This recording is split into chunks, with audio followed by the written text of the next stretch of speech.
Assalamualaikum warahmatullahi wabarakatuh. Alhamdulillahirabbil alamin. Wa bihi nasta'inu ala umuri dunya waddin. Asyhadu an la ilaha illallah wahdahu la syarika lahu khalaqul alamin. Wa asyhadu anna Muhammadan abduhu wa rasuluhu khairul anbiya'i wal mursalin. Allahumma shalli wa sallim ala hadan nabiyil karim wa ala alihi wa ashabihi ajma'in wa ala man tabi'ahum bi ihsanin ila yaumiddin. Amma ba'd. Qala Allah ta'ala fi kitabihil karim.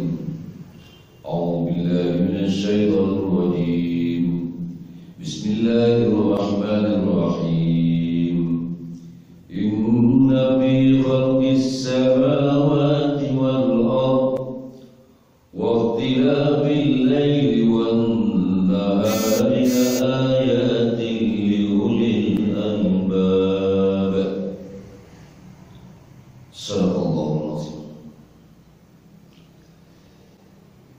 Bapak dan ibu-ibu serta saudara-saudara, shaimin dan shaimat hamba Allah yang dimuliakan, Al-Quran yang diturunkan oleh Allah pada junjungan kita Nabi Muhammad SAW telah merupakan ketetapan dan takdir Allah diturunkan dalam bahasa Arab, bukan bahasa kita.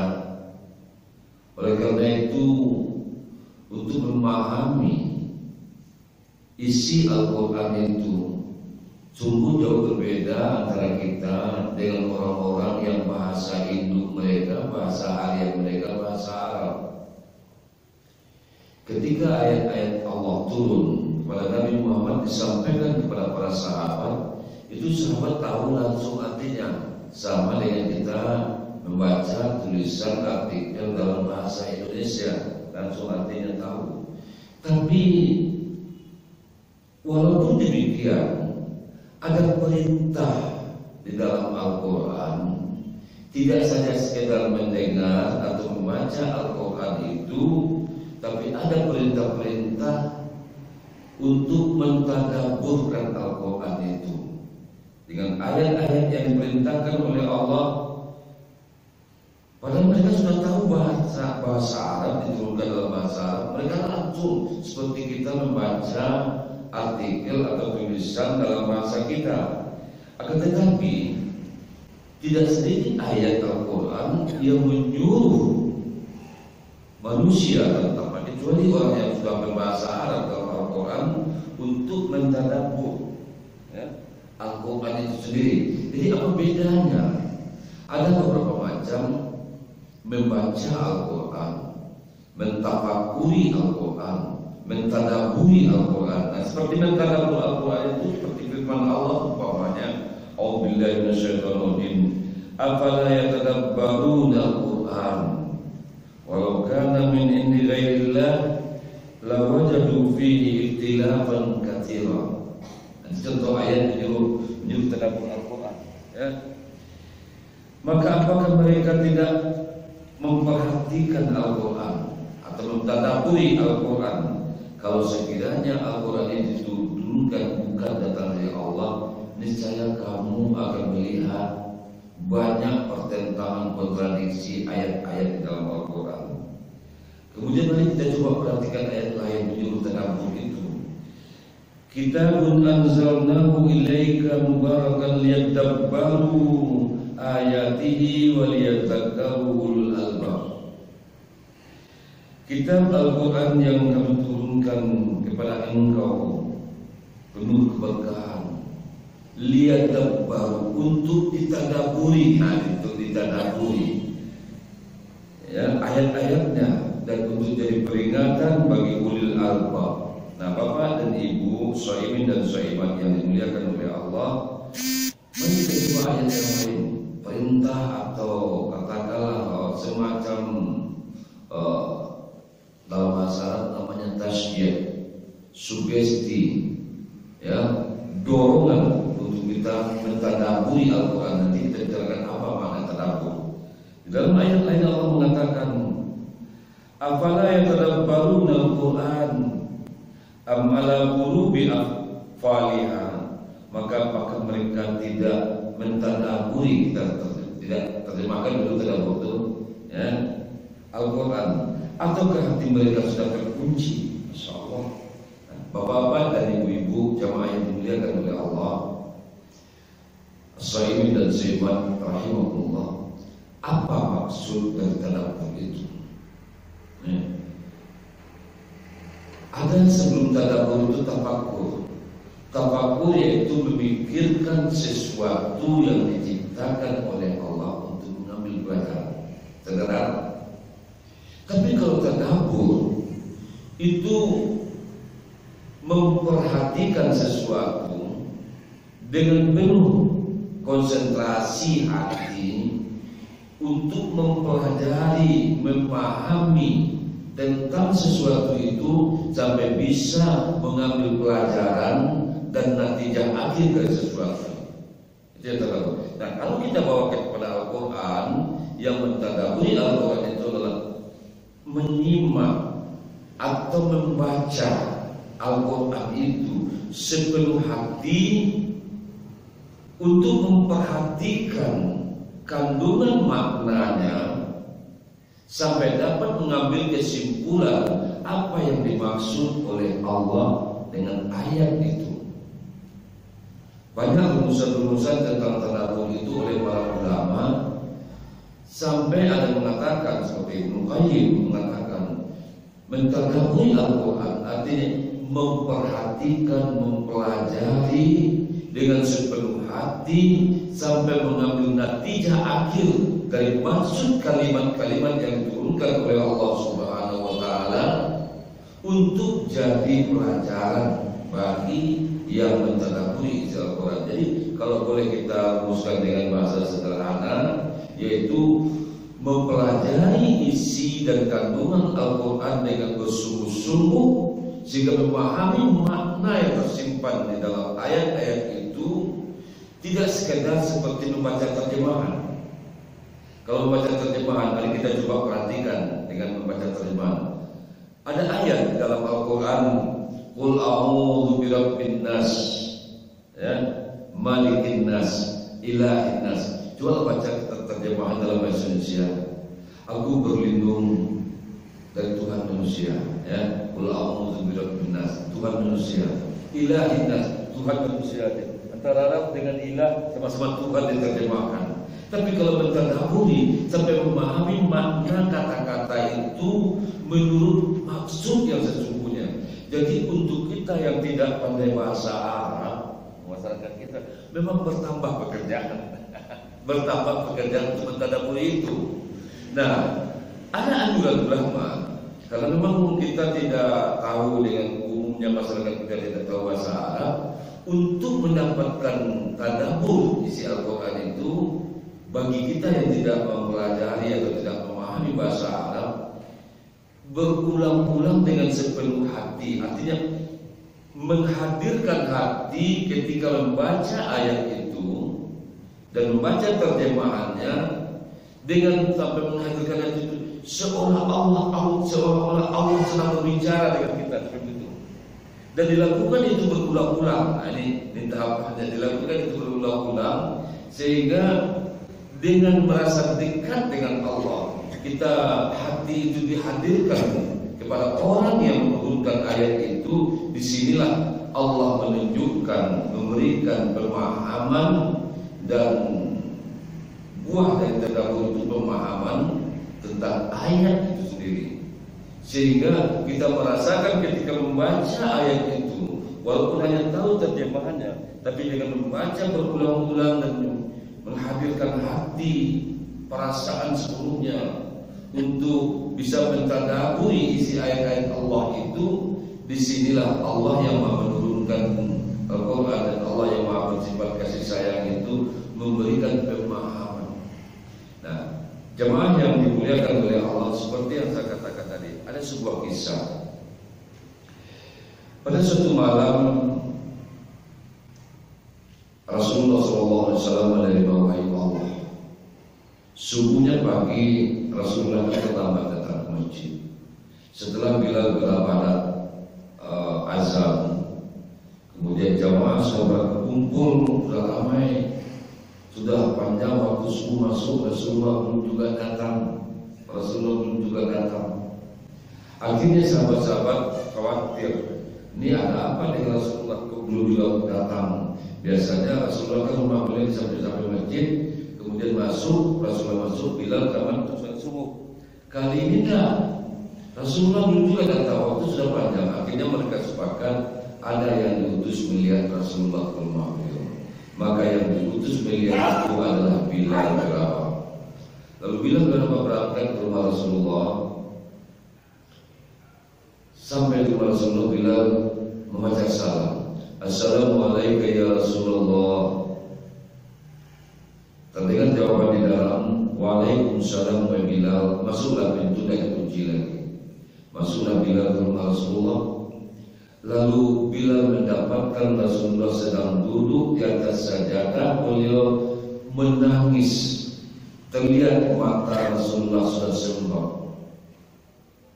biji mata Rasulullah sudah merah. Terlihat Rasulullah bukan baru menangis, tapi sudah menangis agak lama. Lalu Bilal bertanya, wahai ya Rasulullah, junjungan kami, waktu subuh sudah banyak masuk. Kami sudah cemas, engkau tidak juga datang, maka saya datang untuk teman-teman, sahabat-sahabat yang lain, untuk melihat engkau. Tapi ya Rasulullah, dapatkan engkau menangis dan sepertinya sudah lama menangis. Apa yang terjadi ya Rasulullah? Apa yang terjadi ya Rasulullah? Lalu Rasulullah berkata kepada Bilal, wahai Bilal, tadi tengah malam Jibril datang menyampaikan firman Allah. Lalu Rasulullah membaca ayat yang turun dalam malam itu, yang menyebabkan Rasulullah setelah menerima ayat itu menangis sampai subuh, sampai terlambat datang ke masjid dijemput oleh Bilal. Apa bunyi ayat itu? A'udzubillahi minasyaitonir rajim. Inna fi khalqis samawati wal ardi wa ikhtilafil laili wan nahari la ayatin liulil albab alladzina yadhkuruna Allaha qiyaman wa qu'udan wa 'ala junubihim wa yatafakkaruna fi khalqis samawati wal ardi rabbana ma khalaqta hadha batila subhanaka faqina 'adzaban nar rabbana innaka man tudkhilin nar faqad akhzayta wa ma lizzalimin min ansar rabbana innana sami'na munadiyan yunadi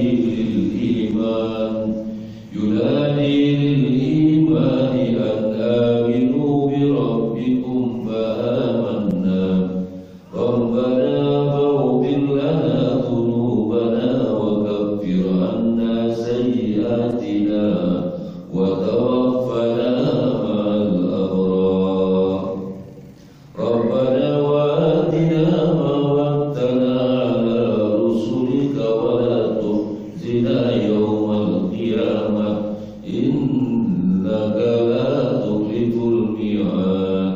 Ali Imran mulai dari ayat 191 ya. Nah, setelah ayat itu dibacakan oleh Rasulullah, Bilal kan tahu betul masalah, jadi tidak perlu diterjemahkan lagi. Beda dengan kita, kalau kita perlu diterjemahkan betul, ya. Jadi sudah paham. Tapi apa kata Rasulullah SAW? Wahai Bilal, celakalah umatku yang mendengar dan membaca ayat ini tapi tidak memahami isi. Masya Allah, apa sebenarnya ucapan Rasulullah itu? Alangkah dalamnya ayat itu. Mari kita coba telusuri dari awal yang kita baca tadi. Allah berfirman, sesungguhnya pada kejadian langit dan bumi, pergantian siang dan malam, sungguh menjadi tanda-tanda akan kebesaran Allah, kemahaan Allah, maha dalam segala hal, liulil absar, liulil albab, ulil albab. Bagi orang yang mempunyai ulil albab, kita terjemahkan albab itu inti lubun itu inti otak yang berpikir dan hati sanubari yang terhubung dengan inti otak yang berpikir tadi, punya lubun itu, ya. Jadi artinya orang yang berpikir dan merenungkan tentang ciptaan Allah dengan iman. Nah, kalau kita perhatikan ayat kemarin, kita coba ulang kembali. Ulul albab itu disebutkan pada ayat berikutnya. Apa ayat berikutnya menerangkan ulul albab itu?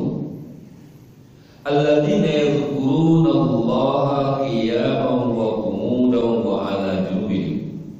Jadi dia jelas orang yang yakin kepada Allah dan kepada kekuasaan Allah, yang orang beriman, di mana iman itu selalu disirami dengan ingat kepada Allah, dengan ibadah zikrullah siang malam petang pagi, yang digambarkan dalam ayat itu qiyaman dalam keadaan duduk,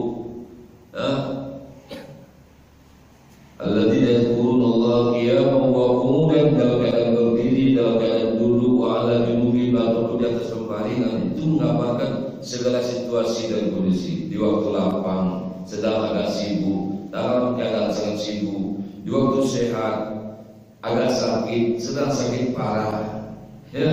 Kemudian itu kiamat itu berdiri, mampu. Dia mampu itu dalam makna yang bermacam-macam. Berdiri dalam artian harfiah ya seperti ini, ya. Tapi kiam dalam arti kekuasaan sedang berkuasa, kiam dalam arti kekayaan sedang kaya, kiam dalam arti sehat sedang sehat betul. Jadi kan itu tidak bisa dalam terjemahan dalam keadaan berdiri saja. Memahami pemahaman kiam itu dalam berbagai situasi dan kondisi menghendaki pentadaburan Al-Quran itu. Mentadaburi Al-Quran itu. Apa maksud kiam itu? Nah, jadi kiam itu kalau secara terjemahan letter-lek bahasa ke bahasa, kita akan menemukan dalam terjemahan Al-Quran dalam keadaan berdiri, dalam keadaan duduk, atau pembaringan. Tapi dalam pemahaman yang lebih mendalam lagi, itu termasuk tamsil dalam situasi dan kondisi kita yang prima, kurang prima, dan tidak berdaya sama sekali, ya. Nah, orang itu orang beriman karena bagaimanapun situasi yang dihadapinya, dia tetap berzikir kepada Allah. Nah, orang ini tambahnya lagi orang beriman yang selalu hatinya berhubungan dengan Allah itu, wa yatafakkaruna fil khalqis samawati wal ardh, dan mereka selalu senantiasa merenungkan, memikirkan alam yang diciptakan oleh Allah. Dari hasil perenungan, dari hasil pemikiran itu, ya, sehingga dia sampai pada kesimpulan. Nah, kesimpulan inilah buat tadabbur tadi itu, ya, yang dikatakan oleh Ibnu Qayyim sampai kepada tidak akhir dari kalimat itu, sampai dia punya kesimpulan dalam pengakuan, ungkapan, dan katakanlah semacam pernyataan batin yang diucapkan dengan mulutnya. Apa ucapnya? Rabbana ma khalaqta hadza batila. Oh Tuhan kami, tidak ada yang sia-sia, yang percuma yang menciptakan, ya Allah. Maha suci Engkau, ya Allah, dan hindarkanlah kami dari siksaan api neraka. Nah, sampai ayat itu Rasulullah berkata kepada Bilal, wahai Bilal, celakalah umatku yang membaca ayat ini atau mendengar ayat yang dibacakan lalu tidak dapat mengambil pelajaran dari ayat ini. Artinya apa? Kalau ayat itu tidak, ayat Al-Quran tidak ditadaburi, tidak diperhatikan, direnungkan sampai dipahami makna yang terkandung dari ayat itu, maka jadilah Al-Quran itu hanya sekedar bacaan-bacaan biasa. Bukan berarti bacaan tidak bermanfaat. Jangankan bacaan terjemahannya yang kita ketahui tidak bermanfaat, yang tidak tahu sama sekali terjemahannya, Cuma membaca saja bisa, tidak tahu terjemahannya, tidak lihat terjemah, masih dapat nilai ibadah membaca Al-Quran, masih ada manfaat, bahkan pengaruhnya juga ada. Membaca Al-Quran orang yang tidak tahu artinya, tidak pandai bahasa Al-Quran kita, tapi dia yakin Al-Quran itu turun dari Allah. Ketika dia membaca, dia baca sepenuh hati.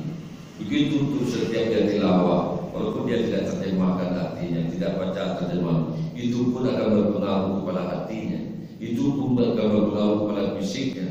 Saya pernah mencobakan ketika dulu saya ditugaskan di rumah sakit sebagai rohis. Ada seorang pasien dari Padang Panjang sudah dapat penyakit parah. Parah itu gelisah, resah, takut, tidak tahu yang dirisaukan, tidak tahu yang ditakutkan, tidak tahu yang dirisaukan, tidak punya objek, tidak punya judul, takutnya tidak ada objek takut, gelisahnya tidak ada penyebab gelisah, risaunya datang, tidak tentu, pokoknya seperti apalah hatinya itu ya, sudah kemana-mana pergi berobat. Terakhir anaknya ingin membawa ke Australia. Anaknya ingin membawa ke Australia berobat. Kebetulan anaknya sudah sukses. Lalu sebelum berangkat ke Australia itu, karena sudah janji dengan anaknya sebulan lagi, bulan depan dari ke Jakarta, anaknya di Jakarta.